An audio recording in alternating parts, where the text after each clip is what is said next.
Hey, business building warrior, welcome back to Silent Sales Machine Radio. I'm your host, Jim Cockrum, and I'm recording a short introduction today for another segment that's become very popular around here. We're calling it Coach's Corner. It's when some of the great coaches from our team take some time to record a great podcast episode for the listeners. That's you. Now, today's episode is designed a bit for those who maybe have some experience already selling on Amazon. You've already got some momentum, your business is going. And these are some of the common questions that we run into as we're coaching our students who are building their businesses. So I'll bring Brian and Robin Olson on in just a moment. And that's the presentation they have for today's episode. I'll tell you what's in it as well in just a moment, break it down a little bit for you. But before we do that, I want to make sure that the newer listeners know that this podcast series is for them as well. Some episodes, we kind of dig into the weeds a little bit. We go deep. We teach strategy, stuff that may be a little over your head if you're new. So what's my advice to you if you are brand new around here? Well, I think the best tip I can give you is to please listen to 15 or 20 interview episodes of this podcast. And we've got hundreds of them, dozens of recent success stories with the students from our community. They've taken the Proven Amazon course available at provenamazoncourse.com. They've joined our Facebook group. There's a free link to get in there. 72,000 of us hanging out all day, every day, talking about how to build businesses using the internet creatively, focusing on Amazon. And briefly, why Amazon? Well, because we see that as the lowest hanging fruit business opportunity in the entire arena of e-commerce, specifically the one strategy that we teach that has resulted in these hundreds of podcast episodes where we've interviewed our successful students. We start you off with Amazon Replens. And that's the model that Brian and Robin are going to talk about today as well. I would say 95% of the content on this show the past few years has been Amazon Replens related content, simply because we're seeing so many tremendous success stories with that strategy. Now, if you're brand new around here, there's a link that we'll stick in the show notes and you can go check this out. It's a video that's posted in our free Facebook group that introduces you to the entire concept in just a few minutes. So go to silentjimdotcom/intro video. One word, silentjim.com/intro video. That takes you right to a discussion in our group that has a video that shows you how we get on Amazon.com, just like you were shopping, and then find those underserved opportunities that are right under your nose. It's not expensive. It's not complex. We'd love to show you how this system works. But if you've been around a while, you're a fan of this show, you've listened to more than 15, 20 episodes, maybe you're a proven Amazon course student, you, of course, have come to recognize that Brian and Robin Olson are two of the great leaders in our community. They're coaching leaders, actually. We have about 60 coaches on our team. Brian and Robin have a good number of those coaches on their team, serving our great students every day. And they love putting together content for us. So what's on the agenda today? Today, we're going to talk about the difference between those high price errors that you get from Amazon sometime and when you're told by Amazon that your offer isn't eligible to be featured. What's the difference? Why do these things happen? How do we get around it? It's a great discussion. If you've run into any high price errors, you'll enjoy this conversation. I love the way they go back and forth on that topic. Also, what is a community listing? What does that mean when you see that? They talk about that. And why do we love FBA as opposed to other channels for selling inventory? There's a lot of places you can go to sell physical products online. And I can tell you from my vantage point, the shortest answer for me as to why I love Amazon's fulfillment option is because it can be completely hands-free. As you've heard on this show, we have numerous students that we've interviewed who live outside the United States, but they never see or touch their inventory. Yet they have very active, successful businesses buying and selling inside the United States. Using the resources and tools that we've compiled in the Proven Amazon course, that's possible. If you live in the US, it's even easier. And we teach people all day, every day how to do just that. So that's why I love the FBA as opposed to like with eBay, you've got to store your physical product somewhere, your garage, a house, somewhere else, storage unit. And when something sells, you've got to go find it, dig it out. You don't have to do that with Amazon. You send all your inventory to them. They handle all the heavy lifting. And then finally, can the Amazon opportunity that we present Does it have to be something where you're trying to build a big business with employees and a warehouse and all that? Or can it just be something that supplements your income? Brian and Robin spent some time talking about that today as well. Enjoy that segment as well. Hey, I'm going to flip the switch now. We're going to get Brian and Robin on here. Enjoy hanging out with two of the great coaches on our team. And please send us your feedback. If you haven't noticed, we've been bringing on more special guests. We've been bringing on more guest hosts lately. And I've opened it up to our entire team of great coaches and leaders to step up and create some content for this great podcast, because we certainly are seeing a lot of lives changed. We're seeing a lot of businesses launched, and we love sharing the very real, raw stories and advice from those encounters with you, our listeners. We hold nothing back. We're sharing it all here. And maybe you're thinking to yourself, well, that you've been impacted by this podcast, that it's made a difference in your life and in your business, or maybe the Proven Amazon course or our coaching has helped you. Could I please ask you to do me a favor? Reach out to me, say, hey, you know what? I might be a guest on your podcast. Let's talk about it. If you're considering that and you've got a story to tell, you've got some momentum, I think you will be shocked how many people you would inspire by simply sharing your story. I know it seems like a simple story because it's yours, but it will be a profound story that will inspire someone. So reach out to us. If you're a member of our community, you love this podcast, our Facebook group, our Proven Amazon course, let us know. We know there's a bunch of you out there. We love bringing those great interviews to the listeners. That's enough of an introduction. Oh, one last thing, theprovenconference.com. Tickets on sale very soon. Circle July 6th through 8th, 2023 on your calendar. Do not miss that event.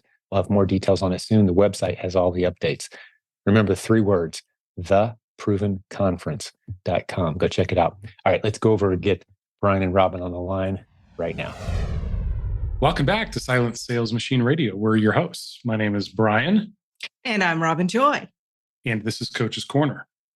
We have some cool stuff for you today. We do. I know we think it's cool. We think it's cool. Yeah. we tend to get a lot of questions from our coaching clients, and we like to address those on these episodes. And so one of the ones we've been getting lately, I'm going to lead this one off and then I'll throw the next one to you. Okay. Sounds good to me. All right. Is emails from Amazon saying, hey, you are not eligible to be the featured offer on a listing. Mm-hmm. And we've seen a lot of posts about this in the My Silent Team Facebook group as well. So what does this really mean when Amazon A, sends you an email about it, or B, shows it to you on your Seller Central screen? You want to take a crack at this? Yeah, well, the first thing that I notice is that it's simply informative. Amazon's just letting you know that you're at your price, you're not going to get the buy box at that price, which is pretty much expected, especially when we're testing to see if we can sell that for higher. We don't have to sell the buy box. Listen to Jim's podcast, 554. Mm-hmm. Ignore the buy box. You'll get some more ASINs to test. Well, and you may also be in the buy box in one part of the country and maybe not another, right? So that just is because absolutely true. We're not eligible according to the email that Amazon sends us, we may in fact be in the buy box. And this happened to me when we got one of those emails earlier this week. Mm-hmm. And I was like, oh, that's weird. I'm pretty sure we're aggressively priced on this because it's old inventory we were trying to get rid of. Mm-hmm. And so we decided to dig a little bit further into the notification that we get from Amazon. I'm just going to read the first part of this to you. It says, Dear seller, Amazon selects offers to be the featured offer, parentheses, buy box offer, based on what we believe will delight customers, including great prices, availability, and delivery speed. Wow, there's a lot right there just in that great prices, availability, and delivery speed. The featured offer is the offer selected when the customer clicks add to cart. So in other words, there needs to be an add to cart option, right? So can I interrupt you for just a second, Brian? Yeah. So a lot of clients ask me when they're new, and I keep saying buy box, and they hear this in the My Silent Team Facebook group. Mm-hmm. What is the buy box? Can we define that while we're talking about this? Sure, we can. Like on a listing, which we're going to dig into a little bit more here in a few minutes, but on a listing, when you're clicking on the product and it brings up the page that's dedicated to this product, in the upper right-hand corner is an orange box that has 2 options, or it has a box with a price on it, and then there are 2 options. One is buy now. That's the orange button. And then I think right below it is the button that says add to cart. Right. And so you can either add to cart or buy now. Now, for those of you who may not be Prime members, the buy now button will basically take your default payment method, your default shipment address, and all you have to do is one click of the button, and boom, the item will be on its way to you. When you say add to cart and then go check out, then you have some more options to select, like, is this the right address? Is this the right credit card? Potentially choosing your delivery speed, things like that. Does that answer your question? It does. Thank you. Please go ahead. Okay. So the featured offer is the offer selected when the customer clicks the add to cart button on the product detail page. You're not currently eligible to be the featured offer because they are not. Your items are not currently eligible. Not eligible because they are not priced competitively compared to prices for those products from retailers outside of Amazon. Now, what's interesting about this is they're citing the price right here, when in fact it could be one of the other options, availability and delivery speed, that is keeping you from being the featured offer. That's right. So just to finish up, I said we got one of these emails earlier this week. Actually, I think it may have been on the Seller Central page. I clicked on the let me go manage this. Actually, I didn't click on that. I clicked on take me to the listing, and lo and behold, there we were. Our offer was in the buy box. So by the time they sent the email to you, you had gotten in the buy box. In this case, it was the notification on the Seller Central page. But yes, by the time we actually clicked on it and went to the listing, we were in the buy box. So these things change really by the second. They do. Which is why a repricer can be so beneficial for you. Depending where the pricing goes, you can keep up with that pretty real time, if you will. But yeah, like someone could have sold out just before I went to look, and boom, I got the buy box 2 seconds later, and that's why it looked like we were there. I keep saying I, but I really mean we, right? We know, Brian. We know, I know. I take all the credit for it when it's my stuff that sells well. And I get all the blame when it's not. And then when it doesn't sell well, it's a we problem. Yes. Yeah, that's how that goes. So anyway, yeah, the point here of this, what is the point of this, Robin? Well, the point is you don't have to get worried about these emails. In our opinion, it is just informational. Thank you, Amazon. Appreciate that information. Moving on, I have already made it a conscious decision about whether I wanted to worry about that or not. If you have not, and you did not realize you were in the buy box and you wanted to be, then this is something that you might want to act on. Yes. Okay. Now, the other thing it's important to differentiate here or clarify that this is not a high pricing error. It is not. This is different from a high pricing error, right? Yes. And before we go there, let me just say something about the prime window. That is a phrase that I made up that we've been talking about in the past. When you send your items in, often you'll be available to the customer in the future, even though it's not, you're not going to be the featured offer because your item isn't actually there yet. So this is when you have an item for sale, you send it into Amazon, and it's being made available as soon as you send it in. But it shows to the customer it's going to be available next week or 10 days from now or something like that. Okay. So what I explored today, actually with one of my coaching clients that I was working with today, one of the things that we were exploring was, does that prime window change? Does that timing when it'll be available to you change depending on where you are in the country? Can't remember where she was, but I'm in Denver and she was somewhere else in the country. I apologize. I don't remember what it was. But we looked at the same ASIN in her Prime Seller account and got a different date that it would be delivered than it was in my Prime Seller account. In fact, hers said 3 days, but mine said I could have it overnight. Oh, interesting. Yes. So it does make a difference. So 2 things about that comment about the prime window that we've talked about before.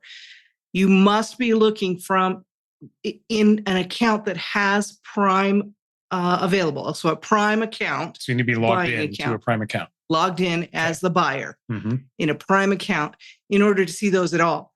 And keep in mind that may be different for different people in the country.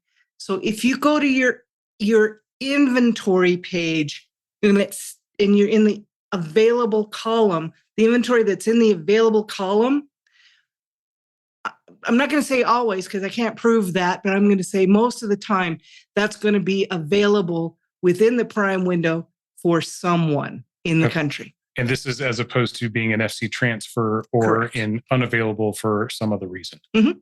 Okay. So when it shows available, it's available in the prime window for someone. May not be. That's what we think. We have not proven that, Okay. but yeah, we buy that. just keep these things in mind. They're all just kind of clues, but keep all of that in mind when you're making those decisions.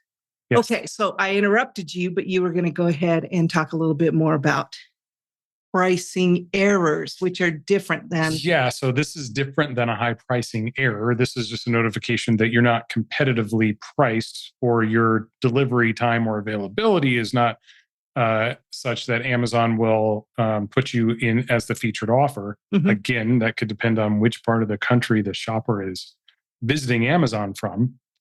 But a high pricing error is different. When you receive a high pricing error, what happens is that item that's experiencing the high pricing error actually goes into stranded inventory. And so it's not available for sale, even if the price, let's say the buy box is $20. You had it priced at 26 because it has sold for 26 in the recent past. Now we're getting a high pricing error on this. It's not even available for the customer to see as a purchase option so long as you have this high pricing error. So what we need to do is work our way out of that high pricing error, right? Mm-hmm. That's right. We need to figure out what to do to get that available again, or it's just going to sit there in Amazon's warehouse. Right. It's just going to stay in stranded inventory. Mm-hmm.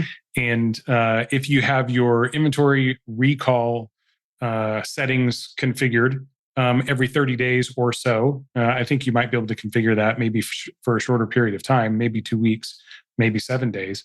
But if that thing is stranded for 30 days, Amazon's automatically going to return that to you if you don't fix that high pricing error. Mm-hmm. So I know this wasn't on our list. We're doing a little ad hoc here of things to talk about. But to us, I know we never go off the cuff. Never. Let's talk about how you might address those high pricing errors. This is something that's usually in your area. Yeah. Well, I didn't mean it to be rhetorical, like I wanted to answer it, but yeah, there's a couple of ways, and there are a lot of videos out there. One of them from Jimmy I just saw recently. He talks about how to Jimmy Smith. Yeah, how to address these, and plenty of comments in the MST Facebook group about how to address this.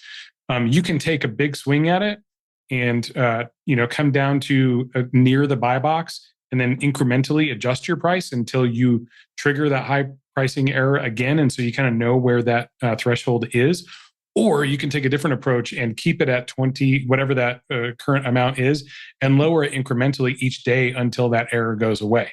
Mm-hmm. Either one of those ways will get you get you out of that high pricing error. One of them is a lot more immediate than the other, right? Mm-hmm. Like if we take a big swing at it, just to continue the example, the buy box was 20, we were at 26. We go in and change the price to 21, and all of a sudden we're not getting the high pricing error, then we're going to be eligible. We're not going to be stranded inventory anymore. So it's very possible we could sell that item. From there, we'd like to creep it back up to kind of discover where are we going to experience that high pricing error. Mm-hmm. And a lot of it has to do with the market, the economics of that individual ASIN. So if there's a ton of inventory available in a very short amount of time, mm-hmm. and it's all priced, super competitively, you might not be able to reach the sales price, that $26 that you saw before, just because of the market economics of that individual ASIN. As people run out of inventory and or delivery times get longer, then it's quite possible that you could achieve the buy box even at $26 at some point in the future. And just to clarify, you're using $26 as just an example. This is arbitrary number. Yeah, yes. I was saying, if the buy box was 20 and we were priced at 26, getting the high pricing error, then yeah. I think you had part of that conversation in your head. So okay, apologize. Yes, if that's unclear. I do that a lot.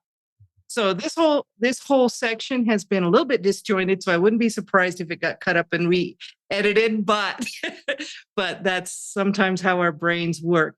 we've gotten a little bit in the weeds. Let's pull it back out a little bit Okay. and talk to some people who are just getting started and may have some questions about what this whole Amazon business is and what we're doing here.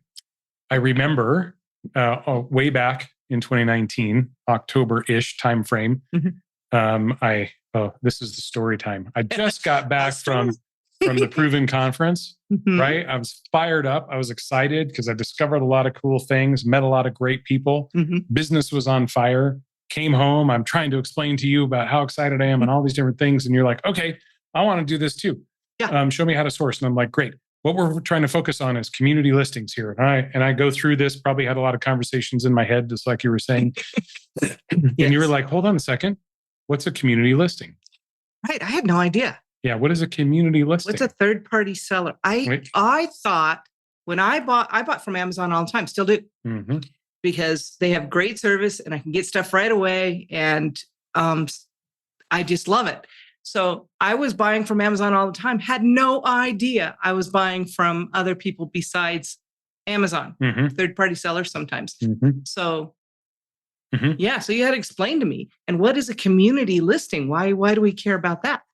Right. So I'm thinking about a couple of different platforms here that we can use to compare and contrast. One of them being eBay, and we'll compare and contrast that with Amazon. Okay. So on eBay, if we were both going to sell this water bottle from Starbucks, then I would create a listing on eBay to sell my water bottle.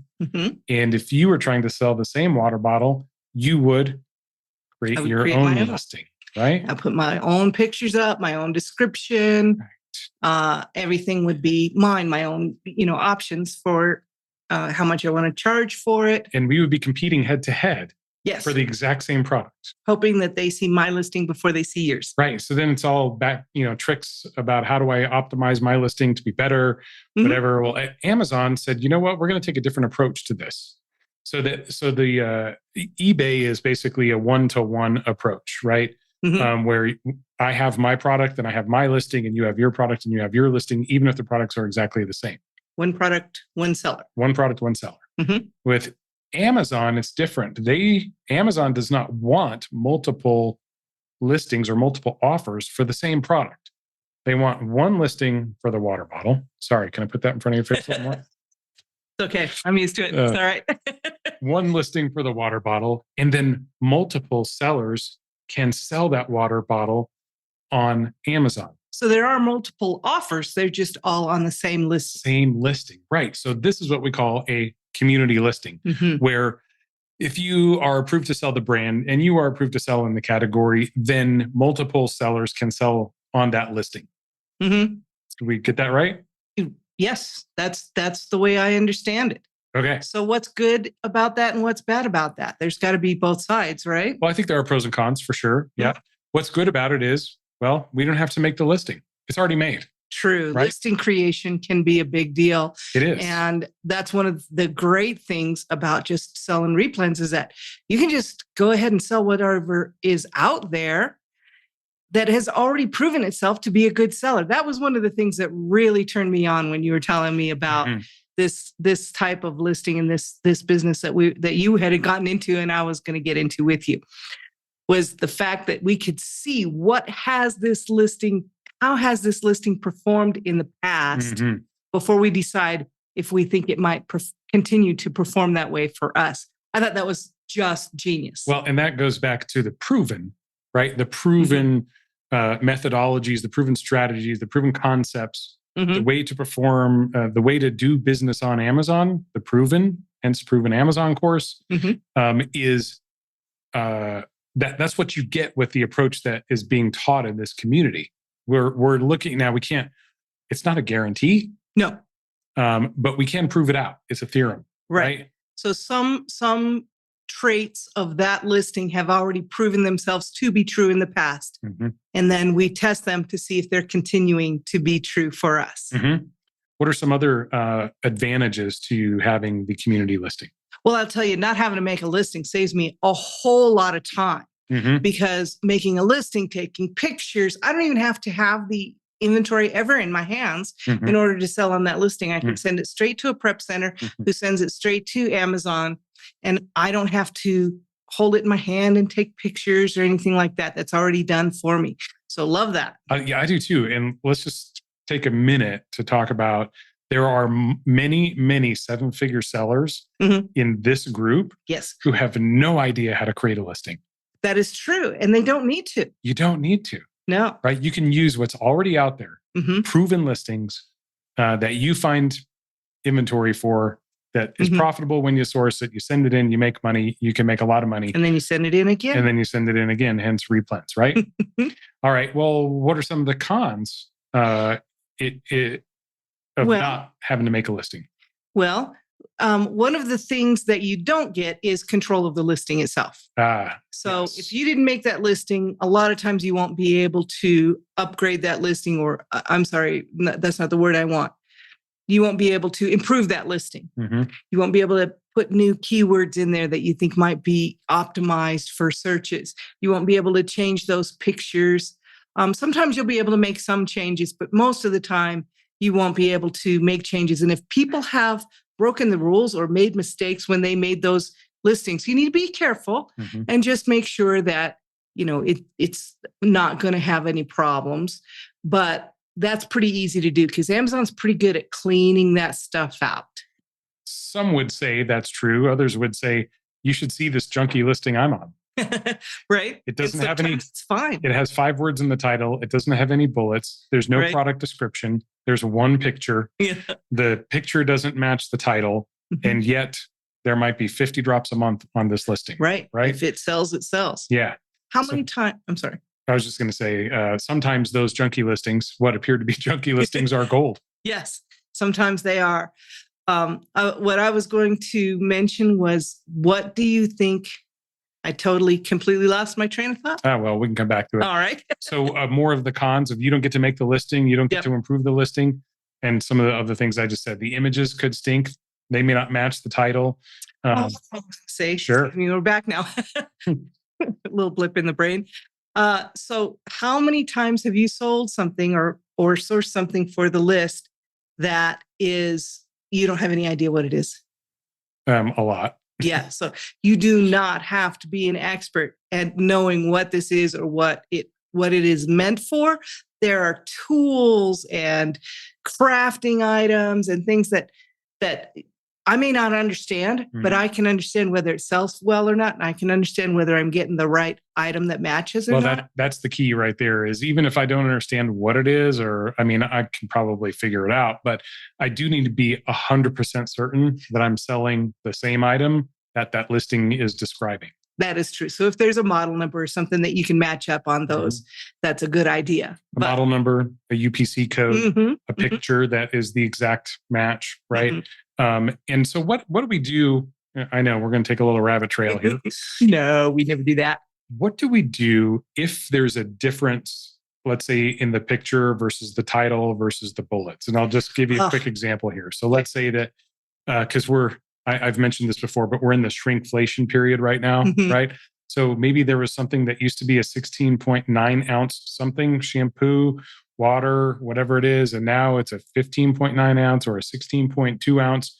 And the title, let's say, has been updated and it says it's a 15.2 ounce. Mhm. The picture says it's a 16.9 ounce or whatever the difference is. What do you do in that situation? Well, I have to say, ultimately, this is a judgment call. You're going to have to make a decision there. I may look at it for a while, make sure some other people have sold on that before I get in there, and then I'm probably going to go look and see if anybody has complained that they didn't get the right thing. Now, I will feel better if it says more. If it's a package that is more than what is on the listing, I'll feel better than less because the customer is getting more than what was promised. But that's not always the case when the two things don't match. One's more and one's less. So I look at the bullets and see if it's clarified there, and the description. But I do heavily rely on customers' comments to tell me whether they were happy with what they got or not. Well, I just have one question for you. Yeah. What solves this problem?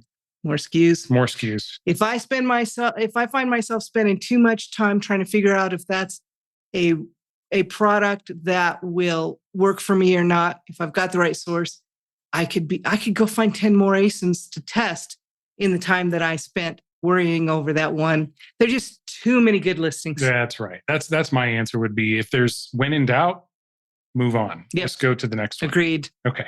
Agreed. All right. We have a couple of more topics here that we can chat about. Let's talk. Okay. Let's jump into the next one, which is why do we want to do FBA versus an FBM or some other platform? But on the Amazon side, why would we want to do FBA? Well, I'll tell you, one of the biggest reasons I like to do FBA as opposed to FBM is because almost every time it moves faster through the FBA program than it does through the FBM program. Customers are getting that buy now. Customers are getting that 48 hours shipping, and they've paid for that Prime membership. Mm-hmm. So they want Prime products. Yep. And it shows because that's what they choose. Often, if there's an FBA seller on, they choose the FBA seller as opposed to the FBM. So that's one of my favorite reasons to use. I think it's a great one. I didn't even write that one down, but great reason to choose FBA because it shows up for Prime, right?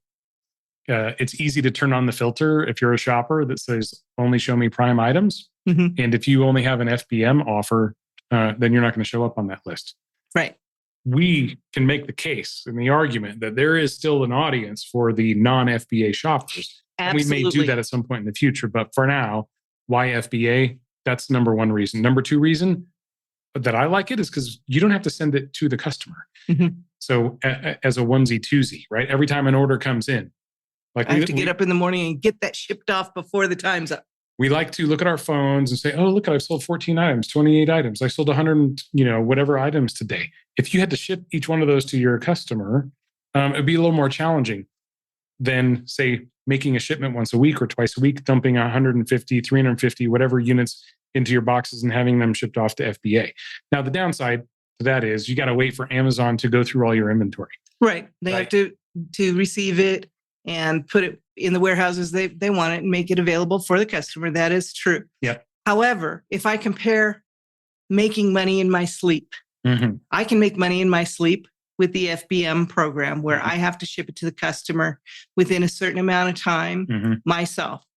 So when I'm making money in my sleep and I get those sales, I get up in the morning and I have work to do. It doesn't necessarily match my schedule. Yep. When I'm making my money in my sleep, when I'm using the FBA program, I can see all those sales when I get up in the morning and I don't have to do anything. That's right. You shop when you want, you prep when you want, you ship when you want. I make my own schedule. And then when you're done with those things, then you just check your phone. Yes. Yeah. Versus the other model is you, like you say, you got to get up in the morning, ship some stuff out or ship some stuff out at the end of the day, each and every day, which there's really nothing wrong with that. We do that we like to do that in the summertime with meltable items, right? It's a great way to add a little icing or a cherry on the sundae, if you will, of your Amazon business. If you sold, 4 or 5 items, 6 items every day that were $5 profit, and you're adding $30 a day profit to your business, hey, nothing wrong with that, right? Nothing wrong at all. Okay. One more thing I really like about FBA versus the other model is going to be that Amazon handles all the customer service. In other words, fulfillment, FBA stands for Fulfillment by Amazon. That fulfillment is not only the shipping to the customer, but then also handling all of the customer issues. What might some of those issues be? Oh, I love that I don't have to deal with the customer individually. Maybe the customer purchased the wrong size and it doesn't fit and they want to send it back. Or maybe the customer got something that was broken and they need somebody to tell them what to do about that. Maybe the customer accidentally used the wrong credit card and they wanted to change the payment. Anything that the customer has issue with, pretty much anything, Amazon will handle that. And sometimes there are consequences that we have to deal with, but we don't we would have to deal with those anyway. Right. Yeah. So Amazon takes care of all that. So when we get messages from customers on an FBA product, what do? We send them right back to Amazon. Yeah. Please reach out to Amazon. We've got a template in our buyer seller messaging that says, here's the number for Amazon. Amazon takes care of this, or however it reads. Right. So that would be in a case where they said, well, I didn't get the product. Right. Or I got it and it was broken. Yes. Yeah.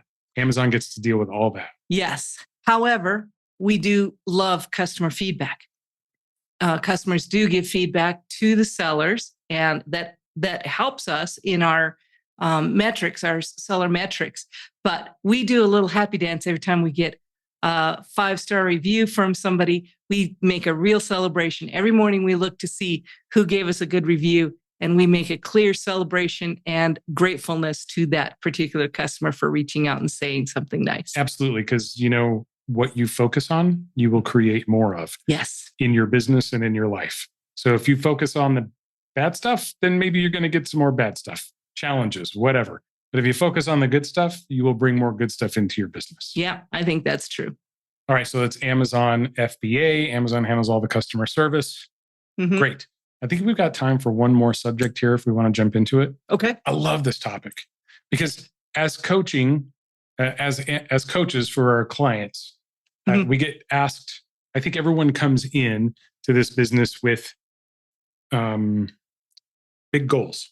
Yeah. Is that fair to say? Yeah. A lot of people have big goals. And we love those big goals. Yeah. They want to replace their jobs. They want to get a new car. They want to send their kid to college. They're going to have a baby. There's so many great reasons that people come to us and want to build the business big. Yes. But could I be interested in this business just because I'd like to maybe cover my mortgage payment or cover my car payment or, earn an extra few $1,000s this year so that I can take my family on vacation? Or, there are any number of reasons that I could be interested in this. That doesn't mean I have to be $1 million seller. That is absolutely true. One of the great things about having your own business is that it's your business and you get to decide what it looks like. And you can do selling on Amazon platform in many, many, many different ways. And many people in this community do other strategies and do it at different sizes. Some people never touch their product and they send hundreds of thousands of dollars of inventory every week. Some people just want to do it themselves on a Friday night with their teenage kids and have some family time and make some money while they do it. That's okay too. Absolutely. So we want to make sure everybody knows there are no rules to how big your business could be or how it works for you, what your goals are in that business. Yeah. I used to tell the story about how one ASIN was making our car payment. And I would tell it to you and anyone else who would listen. That was back before we were doing these things. But it's amazing how when you're going through this process, you can find, one ASIN, 5 ASINs, 10 ASINs. The whole goal, if you're going big, is to find, hundreds of ASINs. But you can find a few ASINs that will cover your car payment, that will add an extra, make it so your grocery shopping is not as tight as maybe it was last month. Right. Just adding a few $100 extra to your business to your budget can mean a lot and go a long ways. Yeah. Are there any special challenges about this business, Robin, that we might want to watch out for if we're not trying to go big? Well, remember the answer that we have about what cures everything is, more ASINs, testing more ASINs kind of cures everything. Yeah. So you'll have a smaller book of business. You'll have challenges that may impact you further. But if you plan for that and work that out, it can certainly be manageable. Okay. Great. Can you do this business model? Can you do replens if you're just looking for a few $100 extra dollars a month or $1,000 a month or something like that? You absolutely can. Okay. I think that you can. Do you have any comments on that? Oh, I think, this is what I was, kind of starting this out with. It works with replens. Obviously, the wider that you go, the inch deep, mile wide philosophy still applies. Yeah. Don't bank all your business on 1 or 2 ASINs. No, because keep refreshing those ASINs. Yeah. But, 20 or 30 or 50. I mean, we had our first 5-figure month when we had about 65 ASINs. Yeah. And that was really all we needed at that point. And there are a lot of folks who would be fine to have a $10,000 a month Amazon business that generates $2,000 to $3,000 a month in profit. Mm-hmm. And if you only had to maintain 75 ASINs on your list to uphold that kind of business, that's not a bad thing either, right? Right. We don't have to outsource. We don't have to build teams. You can do this. I mean, you can build a team in your home. It could be you and your wife, or you and your kids, or you and your partner, whatever it is. It's a great way. I love it when people talk about how they teach their kids how to use about business by doing this business with them. I'm a fan of this. Not everyone has to scale this business to 7 figures. And this is a conversation that we do have a lot with our coaching clients. It's like, okay, I got $24,000 a month now in sales. This is generating, $3,000, $3,500 a month in profit for me. What's next? Mm-hmm. Right? What's next is what you want to have happen. If that's good for you, then stick with that. Right? Right. And we do make it a point with our coaching clients to hopefully they understand we are here to help you meet your goals. Absolutely. Just because we have goals doesn't mean you have any interest in our goals whatsoever. Your life is different. Your history is different. Your world is different. Mm-hmm. And we are there to help you meet your goals. Absolutely. And the variety in this business is what keeps it interesting and makes it so that everyone's business is a little bit different from each other's business. And it makes room for all of us. That's why there's for all of us. Right. I think we get accustomed to hearing the success stories on this podcast, which are phenomenal. Right. We love hearing that I'm selling $50,000 a month. I got 20% margin, net profit on my business. Mm-hmm. I'm scaling to $1 million, a year, or $1 million a month even. Mm-hmm. Right. That's great. I lost my train of thought where I was going with that, but we're helping the clients meet their goals, not our goals. Yeah. That's it. Right. We like to get clarification on that when we're first sitting down with our coaching clients and find out, what is it that you're really going after? Is it maybe the belief level? Maybe all we can see right now is I just need an extra $500 a month. Mm-hmm. Right. That's great. Once we achieve that, that's like climbing a mountain. We get to the top of that mountain and we can kind of see some other mountains over there. And we're like, oh, I didn't even know that mountain was there. Mm-hmm. And that one looks actually pretty easy for me to climb. That mountain might be $1,500 a month in profit. Mm-hmm. Yeah. And it's all different for everybody.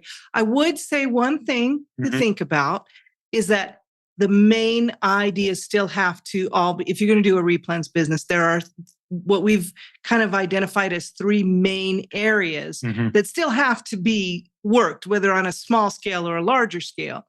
But there's still the research portion. There's the inventory management, and then there's the sales management. At a high level, you still have to, work all 3 areas. Yeah. But you can do those in a small scale or a larger scale. Yep. Yeah. You can do those yourself, or you can hire it out. Yep. Okay. Yeah. Great. I like it. These were great topics. I appreciate you collecting our thoughts here to have this chat today. I know I kind of covered it earlier, but there are plenty of challenges you can run into in this business. And the answer, the solution to most, if not all of those challenges is test more ASINs. Test more ASINs. Yep. Go bigger on your ASINs. Go wider. Yep. Okay. Excellent. Well, we sure appreciate your time today. It's been our pleasure to be here and share this with you. For now, we're signing off. Signing off. See you soon. Hey, thanks for joining us for today's episode. But before we go, I've got a special guest we're going to spend a couple minutes with. Of course, I'm talking about Mr. Jeff Schick of jeffschick.com. He always has some great legal and Amazon policy advice and tips for us. What do you got for us today, Jeff? Thanks for having me back. All right. So what we're talking about today is checking receipts. So when you're leaving a store, you always want to check your receipts. There's 2 things, and I can say it's happened to me myself when I went out sourcing to do some YouTube videos a couple months back. One is the cashier forgot to scan an item. Well, I had no proof of purchase because I didn't pay for it. So if by the time I got home, I realized I had to go back to the store and buy the item. Wasted gas, and I think it was Marshall's, so I spent more money on gas than the item cost. But it was, but obviously it's worth it for the integrity point of view. So one is, getting that receipt is important to make sure to check your items, make sure that everything you purchased is on there, because just because you went and bought 17, pairs of sneakers, if you only paid for 15, and if you send 17 into Amazon, they're not going to account for 2 of them. They're not going to say, well, 15 is close enough to 17. They're just going to say, okay, well, you can't prove the authenticity of those 2 sneakers. So you want to make sure, one, that all the quantities are correct and that all the products that you purchased are on the receipt. Second thing is you want to look at that receipt and make sure the details are correct for the store. So we've been seeing in our practice a lot of receipts coming in lately that are either missing phone numbers or addresses. So like there's some stores out there, the receipt has everything. It's got the UPC, it's got the logo, it's got the name, and then it'll just say like 123 Main Street, and then Anytown, USA, 00000, because somebody forgot to set up. Right. Yeah, and someone forgot to set up the cash register, so it doesn't have the details. And so when Amazon gets this, they're like, well, this doesn't tell us what store you bought it from because it's missing the address or it's missing the phone number.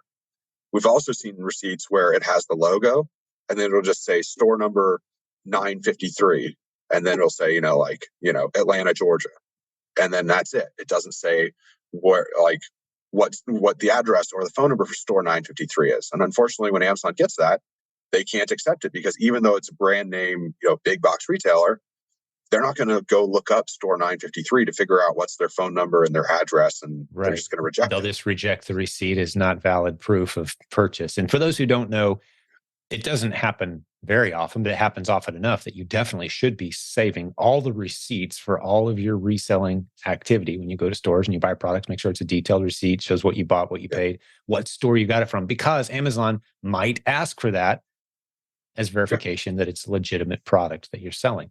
So save your receipts, but also take a quick look at them as you're leaving the store and make sure the register was set up properly so that all the information you need is actually on the receipt. That's a great tip. I don't think in the 12 years plus I've been doing this, I don't think I've ever heard anybody bring that one up. I love it. That's a good tip, Jeff. Thanks.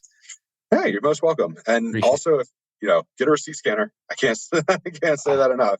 Yes. As people's volumes grow, it just makes sense. Get a receipt scanner because Amazon may want it, and it's way easier to type in, into your computer, pull up all Nike receipts from this time period than to be going one by one through the shoebox trying to find them. So. Yes, absolutely. Great tip. As always, appreciate you, Jeff. Of course, we're talking to Jeff of jeffschick.com. He's a regular guest around here. Get over and see the great program that he has for this community. There's a link in the show notes, actually, as well. So you can go check out the offer that he has for all your Amazon policy and legal advice, man. Sure appreciate you. We'll have you back again real soon, okay? Thank you. Appreciate it. Thanks, Jeff.